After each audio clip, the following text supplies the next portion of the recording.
Bapak Ibu yang dirahmati Allah, sebagaimana yang telah disampaikan oleh pengurus masjid kita bahwa kajian kita di subuh hari ini tema kita seputaran ibadah kurban yang memang tidak lama lagi,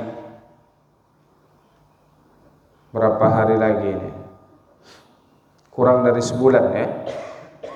Karena kalau dilihat daripada kalender ya, kemungkinan kita hari raya Idul Adha di tanggal 6 Juni, tanggal 6 bulan 6 kemungkinan ya. Kalau bergeser mungkin geser satu hari lah barangkali. Yang kalau jatuhnya Idul Adha di tanggal 6 tersebut di hari Jumat,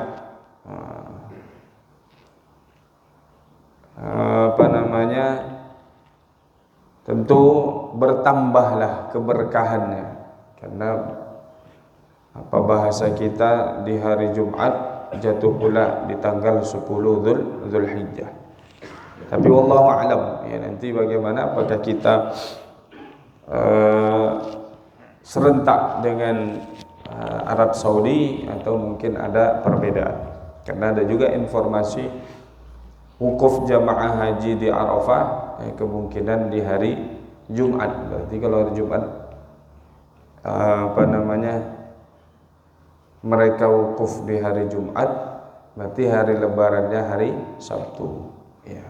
Allah alam ya, artinya nanti kita melihat penentuannya di bulan depan ketika sudah habis Dzulqa'dah, dilihat tanggal 1 Dzulhijjah jatuhnya di hari apa, maka nanti akan dihitung 10 Zulhijjah hari apa. Nah, maka Bapak Ibu yang dirahmati Allah Subhanahu wa taala, tentunya masuk di bulan Dzulqa'dah ini di antara yang teringat oleh kita paling utamanya tentu adanya ibadah haji ya. Ibadah yang wajib ya, dengan syarat liman istata'a ilaihi sabila, yang dia punya kemampuan ya, untuk berangkat, punya harta yang bisa dipakai, dan kemudian punya sarana fasilitasnya seperti kendaraan, keamanan dan seterusnya. Karena bulan haji ini dikatakan ya ada 3 bulan, yang dimana 3 bulan itu jamaah haji dari sejak berangkat sampai pulangnya. Al-hajju ashhurum ma'lumat. Di bulan haji itu atau haji itu dilakukan di bulan-bulan yang sudah diketahui. Maka itu nanti menjadi beda mendasarnya, atau yang menjadi pembeda utama antara ibadah umrah dengan haji itu ya, umrah ini bisa di sepanjang tahunnya, tapi haji ini tidak bisa dilakukan kecuali ada bulan-bulan tertentunya. Masuklah Dzulqa'dah ini, jamaah sudah mulai berangkat, sudah berada di tanah suci. Sebagian jamaah haji kita yang berangkat di gelombang pertama ini. Ada jamaah kita tahun ini berangkat, ada 1 orang. Alhamdulillah, mudah-mudahan dengan 1 orang itu kita titip doa-doa kita, dan didoakan kita, didoakan lingkungan kita, dan kemudian insyaallah mendapatkan keberkahan. Karena di antara doa yang mustajab, doanya orang yang berangkat haji sampai dia kembali lagi.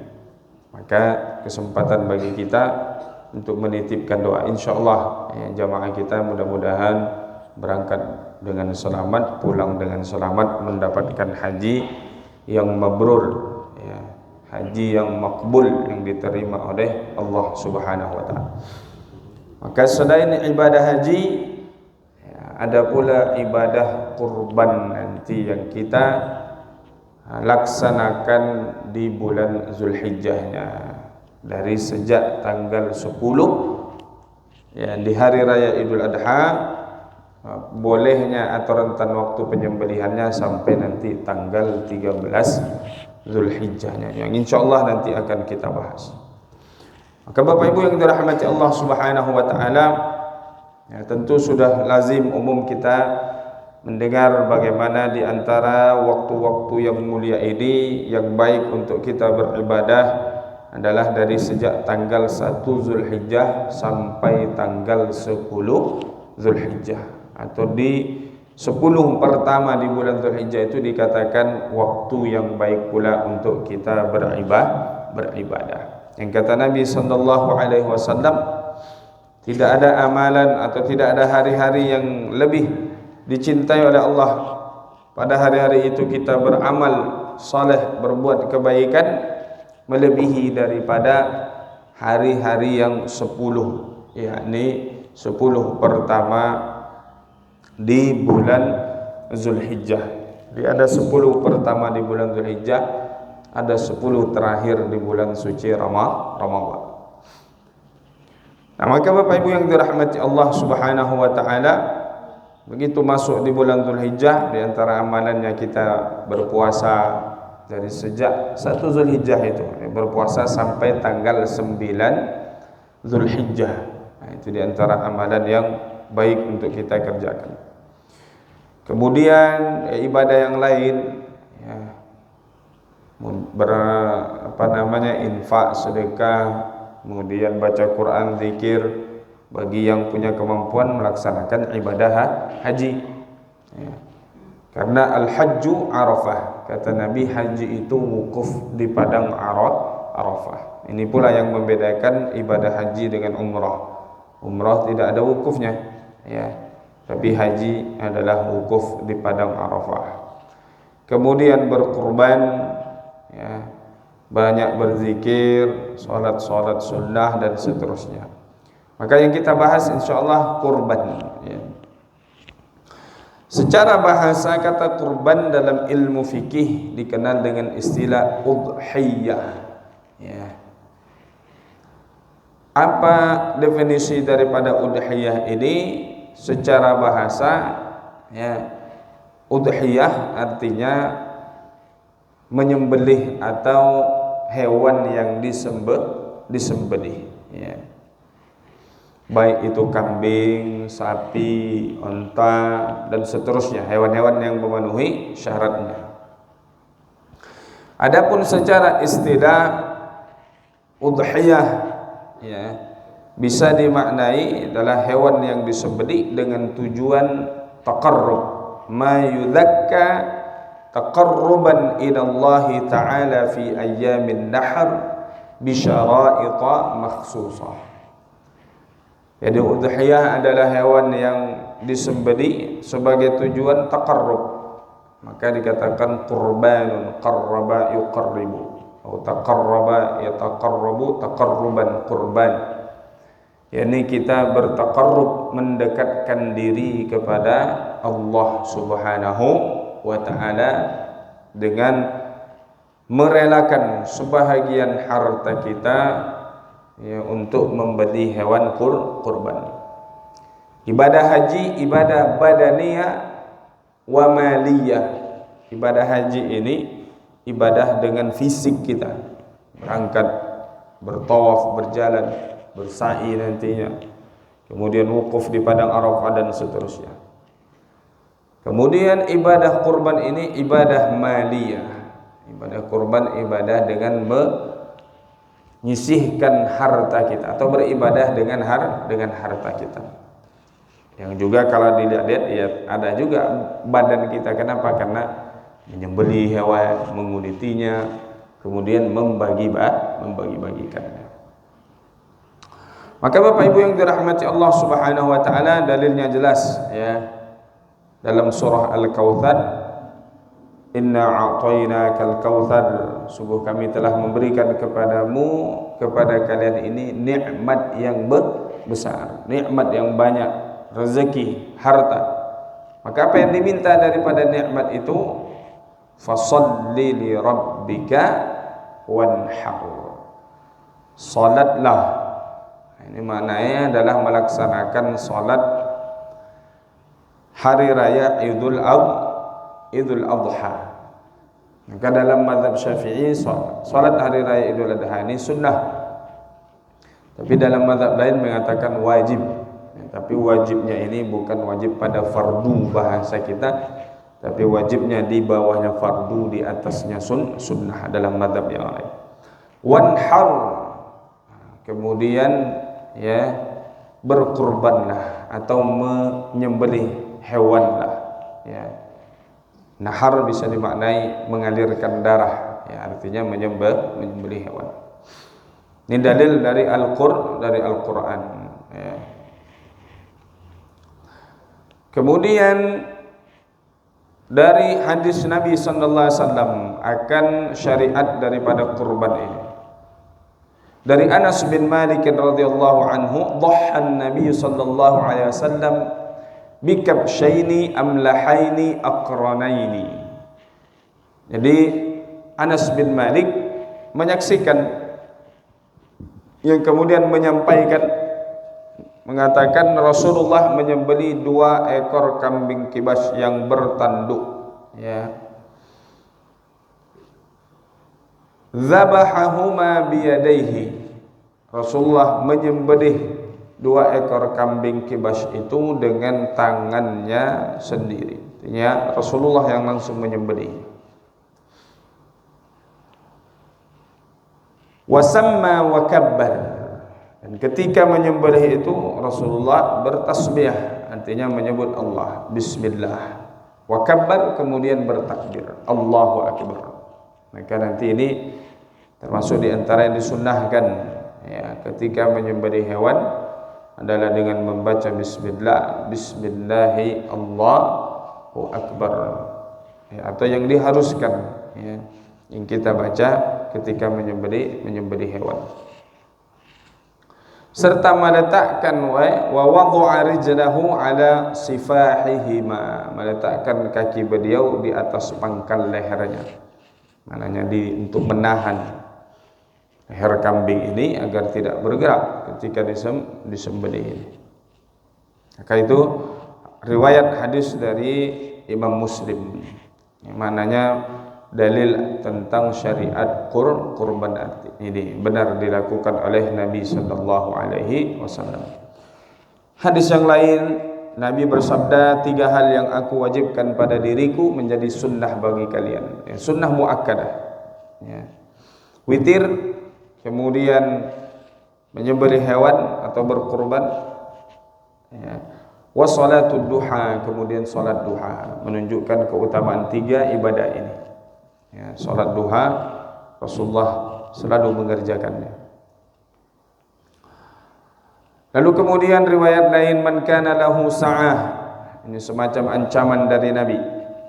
Siapa yang punya kelapangan harta, kelapangan rezeki, ada duitnya cukup untuk membeli hewan kurban, walam yudhi, tapi dia tidak berkurban tahun itu, ya, fala yaqrabanna musallana, tak usah dia datang atau tidak usah mendekati tempat kita salat. Ya, bukan maknanya yang tak berkurban kemudian tak boleh salat, ya, tapi di sini penekanan disampaikan oleh Nabi, ya, hendaknya selagi kita ada kelebihan rezeki, kelapangan, bisa kita membeli hewan kurban. Yang di masjid kita tahun ini, ya, uang yang kita sisihkan sejumlah berapa, Bu? 2.800.000, ya. Nah, maka kita azamkan, kita tekadkan dalam diri kita, niatkan, ya, sebahagian sudah dari sejak tahun lalu, ya, selesai dia berkurban, alhamdulillah. Maka dia kemudian meniatkan, bahkan ada yang menabung. Maka ketika masuk hari raya kurban ini, Idul Adha ini, nanti kita dapat kisah-kisah, ada bahkan seorang pemulung yang kerjanya sebagai pemulung, tapi dia punya etikat, dia tabung duitnya, dan begitu sampai penyelenggaraan hari raya Idul Adha atau penyembelihan hewan, dia punya uang yang bisa dipakai untuk membeli hewan kurban. Nah, maka kita mudah-mudahan insyaallah diberi kelapangan harta dapat berkurban pula di tahun ini. Keutamaannya luar biasa, Bapak Ibu yang dirahmati Allah, ya. Pertama, tidak ada amalan yang lebih dicintai oleh Allah di hari-hari penyembelihan tadi itu.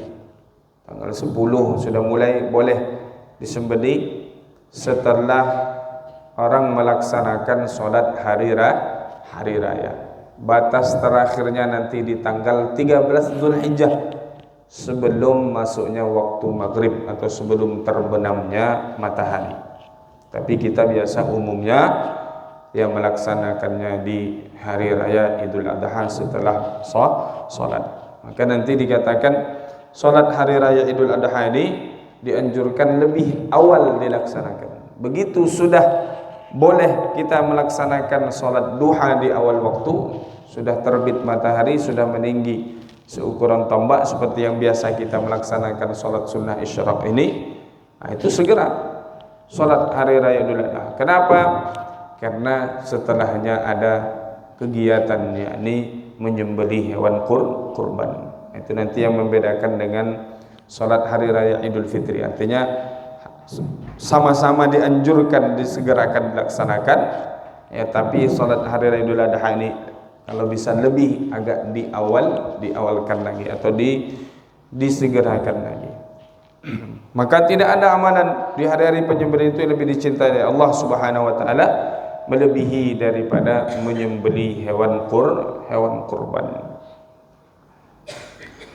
Kemudian keutamaan yang lain, ya,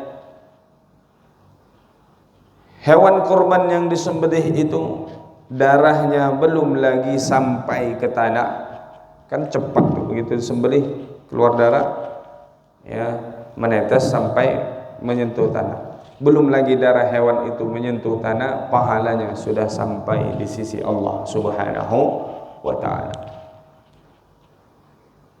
Semuanya masuk dalam timbangan amal kebaikannya, ya. Bulunya, kulitnya, dagingnya, ya, semuanya yang kita sembelih, hewan yang disembelih itu semuanya ada pahalanya di sisi Allah Subhanahu wa taala. Maka Bapak Ibu yang dirahmati Allah, mari sama-sama kita berusaha, ya. Ada rezeki kita, ada duit kita, maka mari kita berkorban di tahun ini insyaallah taala. Hukum berkorban, ya, dalam mazhab Imam Syafi'i sunnah muakkadah. Kita sebutkan tadi sunnah yang sangat dianjurkan, ya. Nanti dalam mazhab Imam Syafi'i juga ada disebut bahwasannya hukum daripada berkorban ini ada juga yang disebut dengan sunnah kifayah. Nah, ini kalau fardu kifayah, kalau sudah ada yang melaksanakannya, gugur kewajiban bagi yang lain dan semua mendapat pahala. Fardu kifayah penyelenggaraan jenazah di antaranya, yang umum, yang lazim kita ketahui. Artinya kalau ada orang meninggal tidak ada yang menyelenggarakannya, satu kampung itu berdosa. Nah, kalau sudah ada sebagian melaksanakan, satu kampung itu sudah mendapatkan pahala. Nah, ini sunnah kifayah. Artinya dalam satu keluarga. Maka sangat dianjurkan, ya, dalam setiap tahun satu keluarga itu terus ada berkorbannya. Ada satu keluarga berkorban, tak masalah. Misalnya ditulis 7 orang dan 1 sapi, ya, nomor 3, 4 misalnya keluarga Pak ini, atau satu namanya dimasukkan juga tidak mengapa, ya, karena satu keluarga insya Allah, ya, semuanya mendapat pahala berkorban. Kemudian selanjutnya Bapak Ibu yang dirahmati Allah Subhanahu wa taala, nah, ini kadang juga menjadi pertanyaan daripada jamaah kita, ya.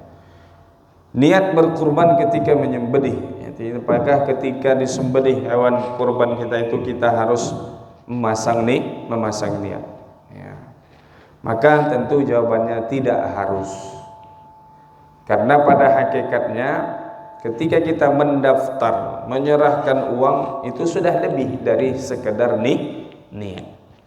Nah, sama nanti dalam kaidah bulan Ramadan ya, dalam berpuasa di bulan Ramadan, bangun kita sahur, nah itu sudah lebih daripada hanya sekedar niat, karena sudah ada usaha, memang nampak bahwa kita ingin berpuasa esok harinya. Kenapa? Karena sebab niat berkurban itu sudah bisa dilakukan dari sejak tanggal 1 Zulhijjah ya. Maka nanti kesunahannya, kalau yang sudah berniat berkurban, bahkan sekarang barangkali namanya sudah masuk dalam list panitia, maka nanti begitu masuk tanggal 1 Zulhijjah, di antara kesunahannya tidak memotong kuku, tidak memotong rambut sampai hewannya disembelih. Ini sunnah ya. Maka maksudnya nanti masuk kepada dimakruhkan kalau dia melakukan hal tersebut, tidak sampai pada haram atau sampai membatalkan kurban dia. Atau nanti dia sebelum hari raya potong kuku, tak jadi masalah. Artinya hanya sampai batas sunnah saja, tidak kemudian menjadi sebab sah atau tidaknya kurbannya. Maka tidak mesti ia berniat ketika hewannya disembelih atau ketika dia menyembelih hewannya. Kemudian hukum patungan kurban sudah sama-sama kita ketahui dan sudah kita amalkan. Artinya satu sapi itu ya, yang membelinya dengan uang 7 orang yang dikumpulkan ya, hukumnya sah, boleh ya, dalam mazhab Imam Asy-Syafi'i. Kemudian bahkan nanti bagaimana kalau dalam satu sapi itu bercampur, ada yang niatnya kurban, ada yang akikah, sah juga ya, boleh saja ya. Dalam mazhab Imam Syafi'i dijelaskan oleh Imam Nawawi dalam kitabnya Majmu' Syarh Muhadzab, nantinya boleh ya. Wa tajzi'ul badana an sab'atin wa kadza al-baqara sawa'un kanu ahlu baitin aw buyutin wa sawa'un kanu muqtaribina biqurbatin muttafaqa aw mukhtalifina wajibah aw mustahabbah. Atau nanti di situ ada yang dia berkurbannya sunnah atau berkurbannya wajib. Wah, ada kurban wajib ya kalau dia nazar. Nah, kalau sembuh ya, ibu keluar dari rumah sakit sembuh sehat, maka bernazar nanti hari raya ataupun hari raya kurban tahun ini saya akan menyembelih hewan atau akan berkurban, bernazar. Maka nazarnya masuk nazar wajib atau kurbannya masuk kurban wajib. Nah, kurban wajib ini, nazar ini tidak boleh dia mendapatkan daging kurban karena dia sudah tidak miliknya lagi. Nantinya itu nazar itu sudah menjadi kewajiban, sudah miliknya Allah Subhanahu wa taala. Maka yang kurbannya nazar, dia tidak boleh mengambil bagian daripada daging kurban tersebut. Kalau kurban sunnah kan bagi yang berkurban punya hak untuk mengambil sebahagian daripada daging tersebut. Tapi kalau dia tidak mau juga tidak mengapa. Kemudian bolehkah berkurban untuk orang yang sudah meninggal? Nah, ini sebagian juga disampaikan, sebagian ulama kita membolehkan. Sebahagiannya tidak membolehkan kecuali memang ada wasiat. Nah, misalnya ada orang tua yang meninggal berwasiat, nak nanti hari raya kurban tolong ya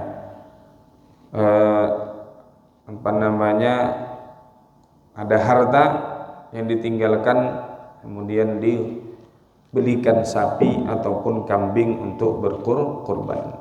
Jadi dua pendapat umum ya, ada yang membolehkan, ada yang tidak membolehkan. Waktu penyembelihan kita sudah bahas tadi, dari sejak tanggal 10 Zulhijjah sampai tanggal 13 Zulhijjah. Menyembelih di malam hari boleh saja, tapi menyusahkan, ya kan? Apalagi sampai lepas sapinya nanti, susah ngejarnya malam-malam. Maka umumnya dikerjakan di siang hari. Hewan yang sah ya hewan ternak yang berkaki empat, ya. Kambing, sapi, kerbau, onta dan sejenisnya, ya.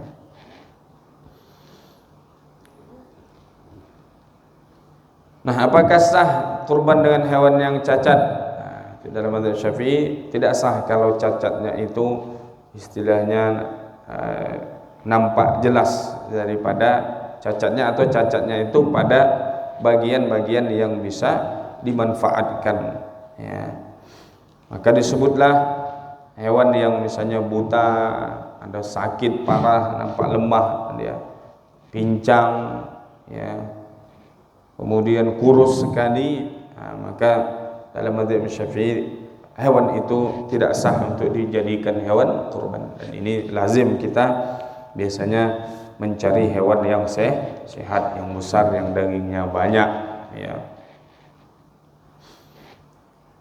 Tapi kalau seandainya yang cacat ini suatu yang tidak, bahasa kita, tak bermanfaat, ya, seperti yang patah tanduknya, maka ya masih sah dipakai untuk berkorban, karena tak ada orang memakai daripada tanduk tersebut.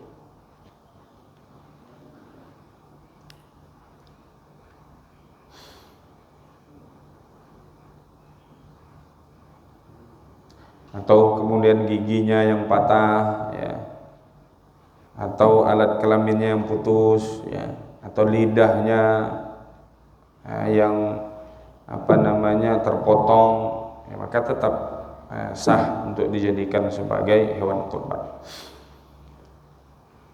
Berkurban dengan hewan yang jenis kelaminnya betina, ya, boleh, sah saja, tapi lebih dianjurkan memang berkurban dengan hewan yang jenis kelaminnya jantan. Dan biasanya umumnya kita memilih memang hewan kurban yang jantan. Ada juga yang memilih yang betina karena harganya biasanya lebih murah. Yang penting dagingnya, Ustaz. Makanya dianggap sah juga, ya. Kambing maupun sapi, unta dan seterusnya.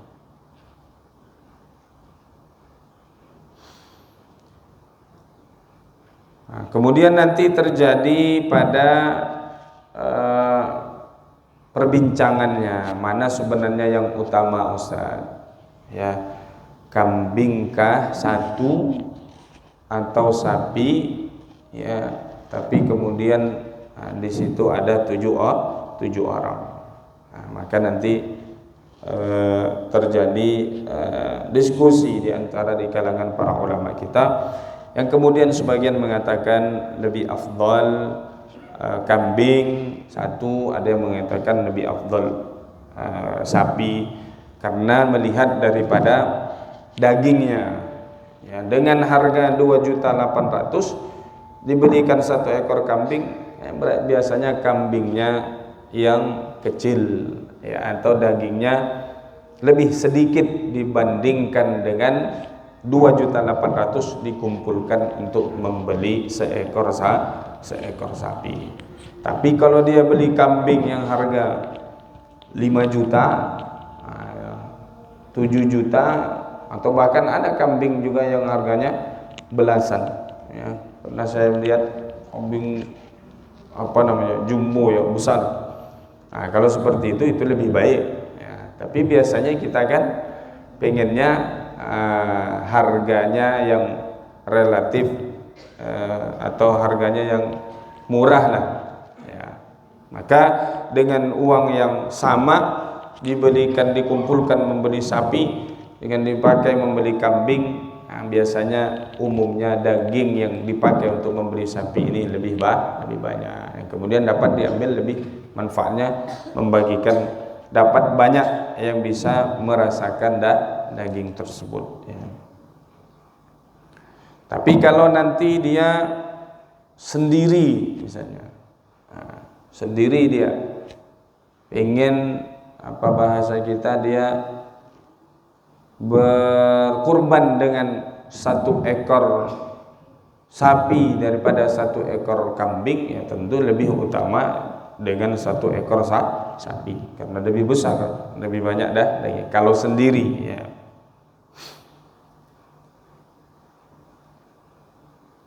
Nah, kemudian Bapak Ibu yang dirahmati Allah Subhanahu wa taala, ya, hukum membaca bismillah ketika menyembelih tadi yang disebutkan disunnahkan ya bagi penjagal ya yang menyembelih itu dia sunnahkan membaca bismillah. Kita sebut tadi maka Rasulullah membaca tersebut bismillahirrahmanirrahim, Allahu akbar, bertakbir ya, kemudian menyembelih hewan kurban tersebut.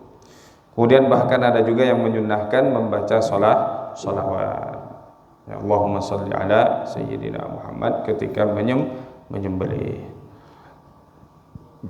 Kemudian ya biasa ada tambahannya Allahumma hadza minka wa ilaika Allahumma taqabbal minna. Ya Allah, ini hewan kurban dari Engkau. Intinya kita membelinya dengan rezeki dari Allah Subhanahu wa taala, kemudian kita berkorban untuknya Allah Subhanahu wa taala, wa taqabbal, maka terimalah kurban ini. Dan biasanya lebih dianjurkan yang menyembelih adalah orang yang berkurban. Tapi nanti bagaimana Ustaz? Ini yang satu kelompok ini tidak ada yang biasa menyembelih, belum ada yang pernah menyembelih. Daripada salah-salah sembelih, tidak sah sembelihannya. Yang kriteria sahnya itu ya harus terpotong dua jalur nafas dengan kemudian jalur makanannya. Ya, ada urat dua lagi di samping, disunnahkan saja. Artinya kalau tidak terputus tetap sah hitungan sembelihannya. Maka juga ini penyembelih maknanya punya pengalaman, apalagi sekarang ini sudah ada terkadang buat pelatihan ya, penyembelih bersertifikat. Nah, maka Bapak Ibu yang dirahmati Allah Subhanahu wa taala, artinya tidak wajib juga yang menyembelih adalah orang yang berkorban, justru lebih baik diserahkan kepada yang ahlinya. Karena ada juga yang tidak tahan melihat darah. Begitu sembelih pingsan pula kawan. Ya. Nah, maka Bapak Ibu yang dirahmati Allah Subhanahu wa taala, lebih baik diserahkan kepada orang yang lebih ahlinya. Bagaimana posisi hewan ketika disembelih? Ya, kalau kita ibaratkan ya sama dengan posisi apa bahasa kita meletakkan ya menghadap ke kiblat ya, kemudian kepalanya ya di dekat posisi orang yang akan menyembelih tersebut. Berarti kalau seperti di masjid kita ini kiblatnya ke arah sana, maka kepalanya di sebelah sini, karena dia yang tukang sembelih berdiri di situ, karena kepalanya ya di bagian berdiri di bagian kepalanya. Kemudian yang lain membantunya. Dan yang menjadi penentu juga berhasil atau suksesnya penyembelihan itu ada pada bagian orang yang memegang kepalanya. Jadi pengalaman. Saya kalau menyembelih ya, yang paling urgen itu, paling vital bahasanya, orang yang memegang kepala itu. Karena begitu digerakkan pisau itu, hewan itu akan bergerak, dia akan mengapit pisau yang kita pakai menyembelih itu. Maka kalau tidak kuat orang memegang bagian kepala itu, terkadang pisau kemudian tertahan, tak bisa digerakkan karena dikepit oleh sapi tersebut. Ya. Maka Bapak Ibu yang dirahmati Allah Subhanahu wa taala, ini nanti bagian bagaimana kita proses penyembelihan tersebut. Adab-adabnya, yang pertama diantaranya jangan sampai sapi itu melihat pisau yang kita pakai. Ada dalam suatu riwayat Nabi melihat ada orang yang mau menyembelih, dia asahnya pisaunya di dekat sapi yang akan disembelihnya itu. Maka Nabi mengatakan alangkah lebih baiknya kalau dia melakukannya sebelum itu. Artinya dia sudah mau menyembelih, baru sudah dibaringkan hewan yang mau disembelih, asahnya di dekat hewan itu dilihat. Maka ini masuk kepada bagian adab. Maka disebutkan ada yang menyembelih ya, yang anak sapi yang disembelihnya di depan ibunya daripada hewan tersebut, sehingga ibunya itu merintih lah, seperti mengeluarkan suara ya, karena melihat anaknya disembelih. Dan yang dikatakan yang menyembelih ini setelah itu mengalami ada semacam gangguan hidup ya, jauh di zaman dahulu ya. Jadi ini juga menjadi bagian daripada adab. Kemudian jangan sampai hewan yang akan disembelih melihat hewan yang lain yang disembelih. Biasanya buat penghalang atau agak dijauhkan, jangan sampai melihat kawannya yang disembelih. Ini bagian daripada adab-adab juga yang mesti diperhatikan. Kemudian cara menumbangkan hewan dengan cara yang baik, ini masuk kepada ihsan ya kepada hewan ya. Maka biasanya ada sebagian yang bahkan membuat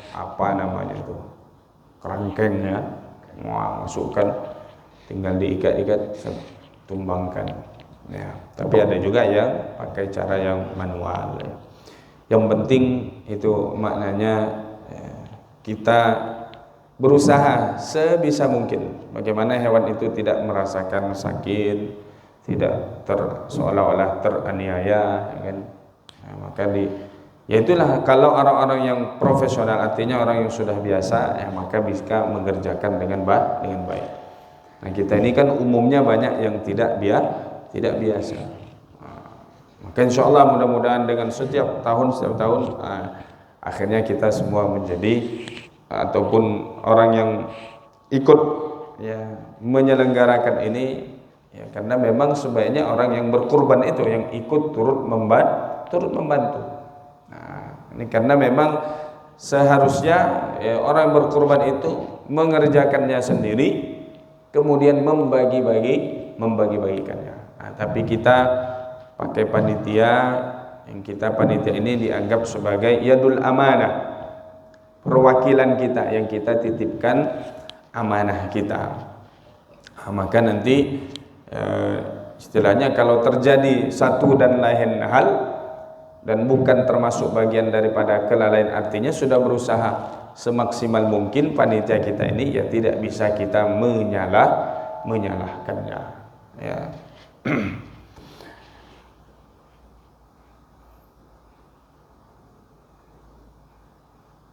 Kemudian Bapak Ibu yang dirahmati Allah Subhanahu wa taala, ya haruskah orang yang berkurban itu menyaksikannya? Maka tidak harus. Artinya barangkali ada yang ikut berkurban di tempat kita ini bukan orang warga kita atau warga luar, karena terkadang ada juga seperti itu.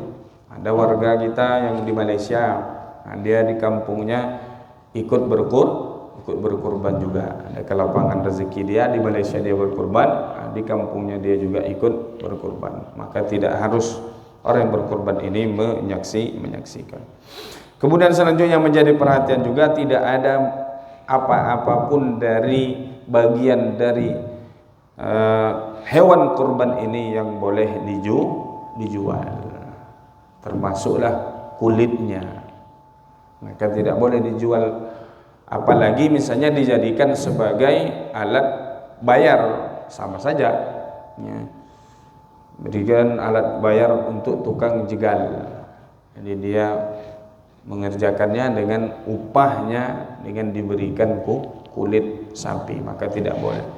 Tapi kalau yang menjualnya orang yang dikasih, misalnya ya ada juga sebagian panitia yang melakukan hal demikian, diberikan saja kulit sapi ini kepada orang miskin.